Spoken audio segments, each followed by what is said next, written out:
Good morning बच्चों। I am राय वीरेंद्र। मैं class 7th का जो है मैथमेटिक्स का जो चैप्टर 1 जो है इंटीजर्स के जो है बारे में जो है आपको पढ़ा रहा था। बच्चों, मैंने आपको इंटीजर्स का जो है बारे में एक एक नियम्स को बताया, कैसे कौन कौन लॉ फॉलो करते हैं। और जो है मैंने आप तक को एक से इस एक्सरसाइज का एक से लेकर जो है 7 तक, एक से लेकर जो है 9 तक के प्रॉब्लमों को सॉल्व करना बताया। बच्चों, अब आगे के हर एक्सरसाइज का जो है आगे के प्रॉब्लम को आप जो है देखेंगे। अब प्रॉब्लम की शुरुआत में जो है 10 क्वेश्चन नंबर 10 से करता हूँ इस क्लास में। If a equal to -8 and b equal to -7 c equal to 6 verify the a plus b plus c equal to a plus B plus C. बच्चों, यहाँ सोल्यूशन है, आपको लिखेंगे कैसे करें a plus B plus C, a plus B plus C. बच्चों, एक property जो आपको इंटीजर्स में बताया था, यह प्रॉपर्टी किसका फॉलो करता है? तो यह प्रॉपर्टी जो आपका फॉलो करता है एसोसिएटिव लॉ का करता है। एसोसिएटिव में सहसर्ज, हिंदी में क्या कहते हैं? सहसर्ज नियम कहते हैं, पूर्णांकों का सहसर्ज नियम। तो यह एक सहसर्ज नियम है जो आपका एक प्रॉपर्टी है जो ऑलवेज इक्वल होगा। अब इसको हमको वेरीफाई करना कि हाँ यह इक्वल है कि नहीं। अब यहाँ देखिए LHS लिखेंगे, एक यहाँ लेफ्ट साइड जो बराबर के बाएं तरफ होगा उसको लेफ्ट साइड LHS कहते हैं, यानी लेफ्ट हैंड साइड कहते हैं, और बराबर के दाएं तरफ उसको RHS कहते हैं, राइट हैंड साइड। बच्चों, यहाँ देखेंगे a प्लस बी दोनों को हम लिख देंगे, एक एक करके दोनों को हल करें, सोल्यूशन करेंगे और देखेंगे a बराबर -8 है, b बराबर 7, LHS को हम लेकर चलते हैं। c equal to 6, -8 plus -7 plus 6 है। बच्चों, यहाँ -8 है और -7, यानी अगर प्लस माइनस तो माइनस हो जाएंगे, प्लस 6 होगा। बच्चों, यहाँ दोनों को जो है सेम साइन है, इसलिए यह ऐड हो जाएगा 15 प्लस 6। अब बच्चों, यहाँ 15 का साइन नेगेटिव है जो बड़ी संख्या है, तो इसका साइन हम पहले लिख देंगे, फिर 15 में से 6 को सेपरेट करेंगे तो -9 आएंगे। अब RHS देखेंगे, a plus B plus C है। बच्चों, a equal to -8, b equal to -7 है, c इक्वल टू 6 है।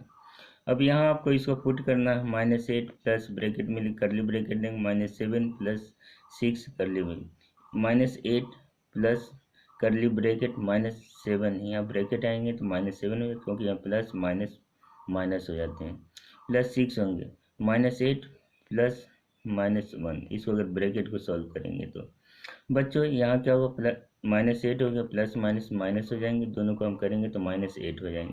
तो वी सी हम यहाँ देखते हैं क्या होता है, LHS इक्वल टू RHS होता है। तो बच्चों, आप इसको समझ गए हों कि कैसे हमारा वेरिफिकेशन किया जा रहा है। सवाल में दिया गया है कि एसोसिएटिव लॉ का जो हम वेरीफाई करने के लिए दिया गया था यह problem.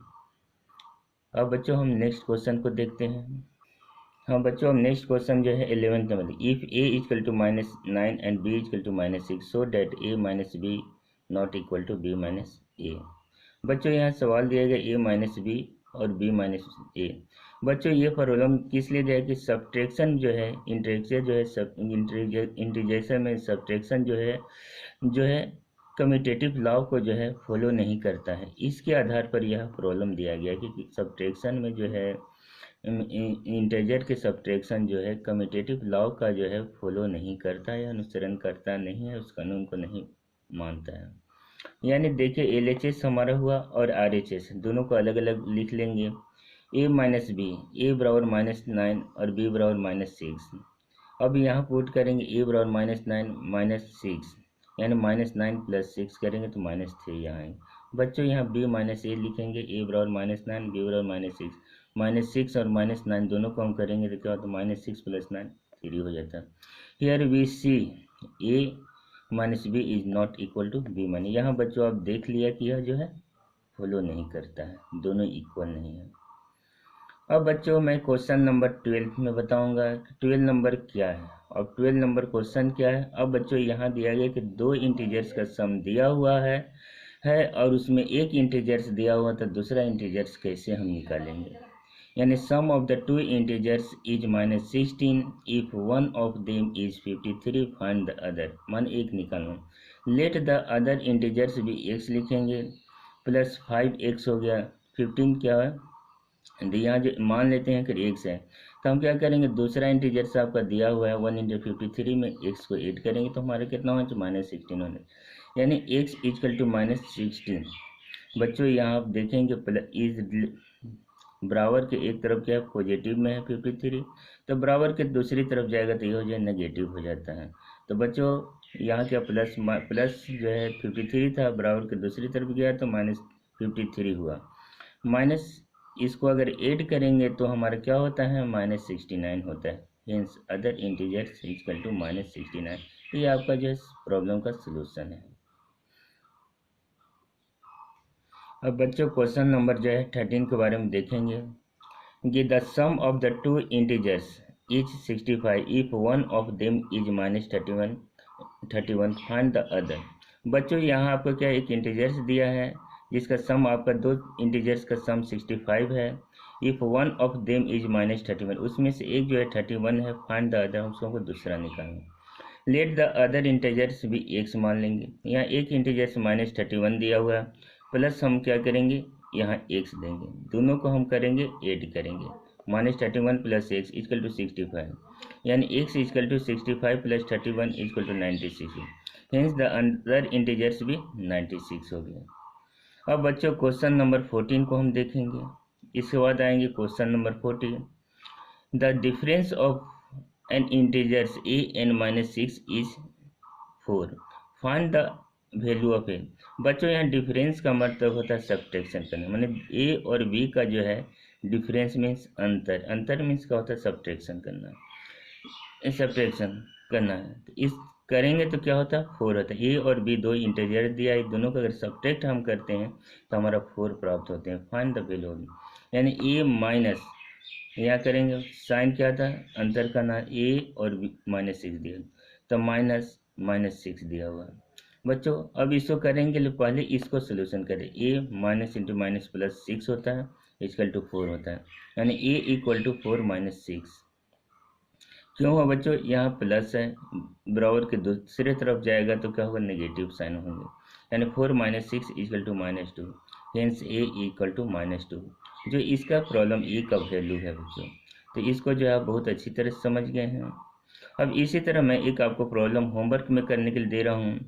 The difference of an integers a(n-5) is -3, find the value of A. तो बच्चों इसको फिर आप जो है अपने से करने का प्रयास करेंगे। अब जो है मैं आपका जो है कोर्स एक्सरसाइज का लास्ट क्वेश्चन जो है 16 नंबर जो है बताने जा रहा हूँ। अब बच्चों इसके बाद जो है मैं नेक्स्ट क्लास में जो है मल्टीप्लिकेशन ऑफ इंटीजर्स के बारे में बताऊंगा। तब बच्चों आप देखिए क्वेश्चन नंबर जो है 16 में जो है शुरू करने जा रहा हूँ इस एक्सरसाइज का। बच्चों यहाँ देखेंगे for each following statement, 16 number में क्वेश्चन का एक स्टेटमेंट दिया हुआ है, उस राइट है कि ट्रू है, इसको फॉल आपको जज करना है, उसको लिखना है कि राइट है या ट्रू है। राइट है और माने राइट और ट्रू और फॉल्स को हमको इसको जज करना है कि कैसे हमारा ट्रू है स्टेटमेंट या फॉल्स है। For each of the following statement write true for T for true and A for false दिया हुआ है। सोल्यूशन देखिए, नंबर पहला स्टेटमेंट आप देखिए द स्मॉलेस्ट इंटीजर्स इज 0, तो स्टेटमेंट ही फॉल्स होता है, क्योंकि बच्चों इंटीजर्स जानते हैं आप क्या होता है, negative counting number 0 and positive counting number को एक साथ मिलाकर अगर लिखते हैं तो वह क्या होता है हमारा इंटीजर्स कहते हैं। तो 0 इज -3 -2 -1, जो लेफ्ट साइड में 0 का सब जो है 0 से छोटा होते हैं, इसलिए जो है यह स्टेटमेंट जो है फॉल्स है। इसका क्या होगा, इसमें हम काउंट नहीं कर सकते हैं कि स्मॉलेस्ट क्या हो सकता है इंटीजर्स, क्योंकि इसकी कोई संख्या हमको निश्चित नहीं है, क्योंकि यह माइनस नेगेटिव जो है इन्फिनिटी तक जा सकता है। अब बच्चों स्टेटमेंट 2 में देखिएगा -10 इज ग्रेटर देन 7, तो बच्चों यह स्टेटमेंट फॉल्स है, हमेशा जो है -10 जो है छोटा होगा -7 से, क्योंकि अगर नंबर्स लाइन पर आप लिखेंगे तो नंबर्स लाइन में पहले अगर लिखेंगे तो 0 के बाद -7 आता है, उसके बाद -10 होता है, यानी नंबर्स लाइन में अगर जो संख्या का जो है जैसे -10 संख्या पर अगर आप रखते हैं तो हमेशा जो है -7 उसका लेफ्ट साइड में होता है, नंबर्स लाइन पे, इसलिए जो -7 जो है हमेशा जो है लेफ्ट साइड वाला जो है, सॉरी -10 जो है हमारा के -10 के जो है लेफ्ट साइड में नंबर्स लाइन पर जो है -7 होते हैं, 7 होते हैं। यानी हमेशा जो है बच्चों जाने कि क्या होता है, यहाँ लेफ्ट साइड होता है। अगर -3 अगर आप यहाँ लिख रहे हैं, -10 लिखते हैं तो इसका राइट साइड में -7 होगा। -10 के जो है राइट साइड में -7 होता है, इसलिए यह इसलिए जो -7 हमारा ग्रेटर होगा किसे, -10 से। तो हमेशा बच्चों यहाँ ध्यान लीजिए कि -10 जो है लेस देन -7 होगा, ग्रेटर, इसलिए स्टेटमेंट हमारा फॉल्स हुआ। और 0 is larger than every negative integers, यह ट्रू है। बच्चों यहाँ अगर नंबर्स लाइन आप देखिए, यहाँ दिखाया कि नंबर्स लाइन्स में 0 का अगर लेफ्ट साइड कोई भी संख्या अगर जो है जो लेफ्ट साइड में होगा किसी दी हुई संख्या का, वो हमेशा छोटा रहता है दी हुई संख्या से। यानी 0 से हमको करना, अगर लेफ्ट साइड में है तो लेफ्ट साइड में नेगेटिव है तो हमेशा जो है 0 से छोटा होगा, यानी 0 is larger than every negative integers. तो ये स्टेटमेंट आपका ट्रू हो गया। Fourth number, the sum of two integers is a negative, true, ये क्या था, 0। अब बच्चों यहाँ देखें दो इंटीजर्स लिए -6 और -5, दोनों को हम दिए हैं नेगेटिव इंटीजर, इसको ऐड करते हैं तो हमारा -11 आते हैं। तो यह स्टेटमेंट आपका ट्रू है। The sum of negative integers and positive integer is always positive, तो यह स्टेटमेंट फॉल्स है बच्चों। एक आप कर -6 + 9 दोनों को ऐड करिए पॉजिटिव इंटीजर को, तो क्या होता है, 3 आते हैं। और -8 + 5 करेंगे तो आपका आंसर आते हैं -3 आते हैं। तो बच्चों आप यहाँ देख सकते हैं कि हमारा जो है दोनों अलग अलग आ रहे हैं, तो ये स्टेटमेंट हमारा फॉल्स हो जाता है। यानी हमारे दोनों कंडीशन में अगर एक ही क्वांटिटी आते हैं, पॉजिटिव आता है, तो हमारा जो है ये स्टेटमेंट सही था। और लेकिन यहाँ हम दोनों स्थिति में हम देखते हैं कि एक में पॉजिटिव आता है, एक में नेगेटिव आता है, तो यह स्टेटमेंट हमारा फॉल्स, स्टेटमेंट जो है हमारा फॉल्स नेगेटिव होता है, यह स्टेटमेंट हमारा फॉल्स हो जाते हैं। यानी हर कंडीशन में जो स्टेटमेंट हम देंगे, जो हर कंडीशन में हमारा जो है ट्रू आना चाहिए। तो बच्चों मैं नेक्स्ट क्लास में जो है आपको जो है ऐड सब्ट्रैक्शन के बारे में इंटीजर्स के बताए थे। अब नेक्स्ट क्लास में बच्चों मैं जो आपको जो है मल्टीप्लिकेशन के बताऊंगा, कहता है मल्टीप्लिकेशन ऑफ द इंटीजर्स कैसे होते हैं, उसके बारे में बताऊंगा। Okay, thanks.